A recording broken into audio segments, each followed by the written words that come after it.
May mga nakapwesto ng pulis sa Manila North Cemetery para tiyakin ang seguridad sa sementeryo hanggang sa Undas. Live mula sa Maynila, may unang balita si Bam Alegre. Bam! Ngayon papalapit na ang Undas, all systems go na rito sa Manila North Cemetery.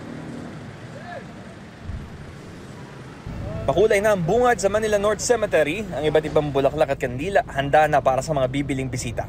Hindi na raw matumal ang kabuhayan ayon sa vendor na si Marieta Coral, pero mataas daw ang puhunan. Mahal ang bulaklak eh. Benta nga nito, 50. Nabili naman. Nabili naman, taka ito.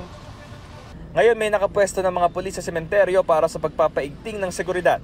Kasama sila sa 27,000 na pulis na magbabantay sa Undas sa buong bansa. Ang kampanya ngayong taon, Ligtas Undas 2024. May paalala rin na magdala ng panangga sa ulan o kaya iinit at sapat na tubig at pagkain sa mga bibisita sa mga sementeryo. Bawal pa rin ang mga anumang armas, matutulis na bagay, malalakas na sound system, gamit pang sugal at nakakalasing na inumin. Doble kayo na rin ang mga kawani ng Manila City Hall sa paglilinis sa loob ng Manila North Cemetery.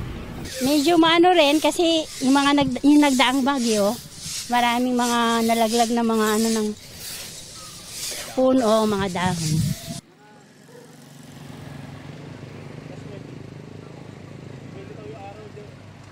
Igan, hininto muna yung cremation pati pagpapalibing upang magbigay daan sa Undas 2024 at bukas ng sementeryo mula 5 a.m. hanggang 5 p.m. Ito ang unang balita mula rito sa Manila North Cemetery. Bam Alegre para sa GMA Integrated News.